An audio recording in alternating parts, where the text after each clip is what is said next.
Internet of Things, IoT, Total Interconnectivity. Welcome back. I'm Adeline Atlas, 11 times published author, and this is the Smart Cities plus Internet of Things series. If smart cities are the body, the Internet of Things is the nervous system. It's the invisible mesh that links every device, appliance, fixture, and tool into one continuous, data-generating web. But what makes IoT powerful isn't just that everything is connected. It's that everything is self-reporting. Every device becomes a watcher. Every tool becomes a node. And every action you take, even inside your home, feeds the system. So what is the Internet of Things?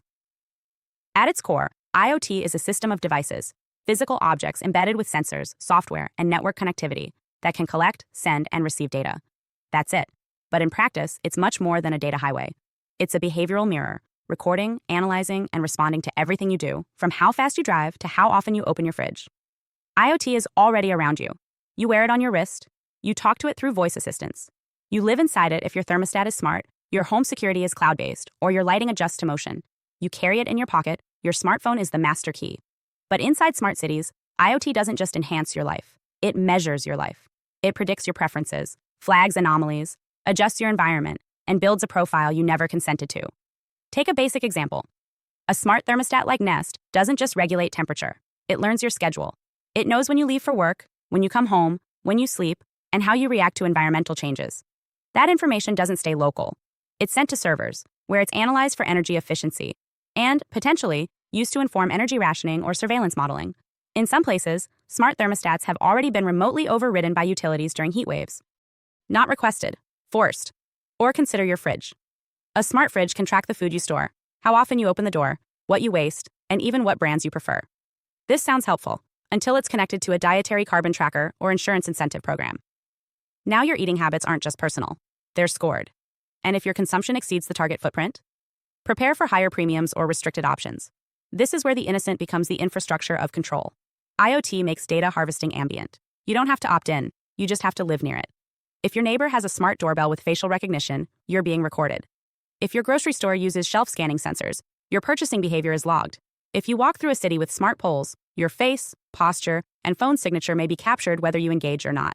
And what makes IoT different from traditional surveillance is that it doesn't feel like surveillance. It feels like features. That's the trap. We're told that these technologies are there to help us predict our needs, protect our homes, personalize our experience. But what they actually do is map us. They turn physical existence into measurable streams of behavior that are monetized, scored, and eventually regulated. Let's look at your home. A smart home has lights that turn on when you enter, blinds that adjust to sunlight, cameras that scan for motion, and sensors that detect leaks, temperature changes, air quality, and even unusual behavior. It's sold as security. But what it really builds is a real-time behavioral blueprint of your most intimate space: who visits, when you leave, how loud you are, what you watch, where you sit, even how often you go to the bathroom. And once that data exists, it doesn't stay in your house. It goes to servers, to service providers, to third-party brokers, to advertisers, and if necessary, to the government. Now step outside. Smart cities use IoT to track foot traffic, vehicle movement, public transport flow, garbage disposal, water usage, electricity spikes, carbon output, and human density. On the surface, this is about optimization. Behind the scenes, it's pattern recognition and control. Predictive policing models use IoT data to estimate risk zones. Dynamic pricing adjusts your toll or parking fee based on your behavior. Geofencing tools can disable your e-scooter if you exit your assigned zone. And if digital ID systems are layered in, your permissions can shift in real time, without explanation. This creates a new problem. Transparency is gone. You don't know what you're being judged on. You don't know what you've done wrong. You just feel the friction. The app stops working, the gate doesn't open, your service slows down. You're told it's a glitch, a delay, an update. But often, it's the invisible punishment mechanism of a system that's always watching and occasionally acting. And here's the deeper issue. You can't escape it. The more embedded IoT becomes, the less space exists outside of it. You can't buy a new appliance that isn't smart-enabled. You can't walk a city block without being captured by a camera or sensor. You can't refuse the data economy because participation is assumed. Silence is not an option. Privacy is not the default. You exist inside a real-time feedback loop that expects your data by design. And the more data it collects, the more it learns. And the more it begins to predict. That's where autonomy erodes. Because when your devices predict your next move, your preferences, your needs, your moods, you're no longer operating from free will. You're reacting to a system that already expects you to behave a certain way. And the more accurate the prediction, the more impossible it becomes to break the pattern. You're not just observed, you're shaped. And this doesn't stay inside the home. In a smart city, IoT is everywhere. In the bus stop that updates based on your location. In the crosswalk that adjusts based on pedestrian flow. In the store that changes ads based on your face. In the bathroom that analyzes your urine for health monitoring. In the public bench that detects how long you sit and triggers a notification if someone is loitering. These aren't conveniences. These are nodes in a mass behavioral experiment. One you never consented to, but one you live inside. And once that data exists, there's no going back. You can't delete your biometrics. You can't opt out of your body heat signature. You can't unsubscribe from a sensor that pings as you walk by. Your life becomes a walking dataset, and that dataset is used to make decisions about you, automatically, invisibly, and often irreversibly. This is not about fear. It's about clarity. IoT isn't just smart tech. It's systemic control, disguised as convenience. So ask yourself, who benefits from this data? Who owns the infrastructure? Who decides what optimization means? And what happens when your behavior doesn't fit the system's preferred outcome? Because that's when the convenience turns cold. That's when the system stops helping and starts adjusting. Not because you're wrong, but because you're unexpected. And in a city run by algorithms, unexpected behavior is the new threat profile. So as we move forward in this series, remember this. The Internet of Things is not just a network.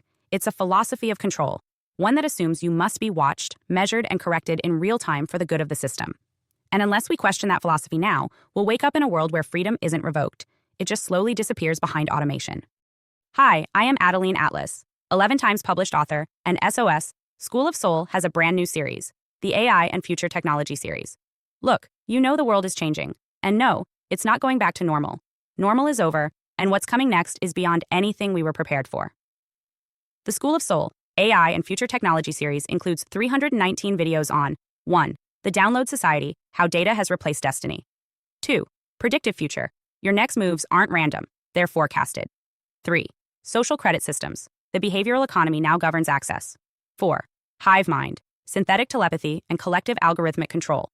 5. Nanobots inside you. Medical, military, and programmable intrusions. 6. Grief Tech. AI-fueled digital resurrection and simulated comfort. 7. Uploading your mind, consciousness transfer, and data-based identity. 8. Deep fakes plus AI clones. The replication of reality and identity theft. 9. Quantum humans. The merger of biology with quantum systems. 10. Digital afterlife, where your data goes when you die. 11. Resurrection science, reviving life through synthetic methods. 12. Immortal science, the end of death as we know it. 13. Longevity science, gene editing, anti-aging, and bio-upgrades. 14. Designer babies, engineered perfection before birth. 15. Artificial wombs, birth decoupled from the female body. 16. 3D printing, printing organs, limbs, and even humans. 17. The humanoid era, the rise of synthetic beings among us. 18. Legacy humans, the slow phase-out of unmodified analog people. 19. Smart cities, algorithmic environments that watch and decide. 20. Cloud-based societies, citizenship without borders or bodies. 21. Hackable humans, emotion, memory, and behavior under code. 22. Biometric scanning, your body is your password and your prison. 23. Sex tech, intimacy reprogrammed by machines. 24. Extinction of gender, fluidity, deletion, and design of identity. Every topic is fully explored with real-world technologies, patents, case studies, ethical analysis, and future forecasts. These aren't someday discussions. This is already happening. Join the SOS School of Soul Vault to overstand the future before it's implemented on you.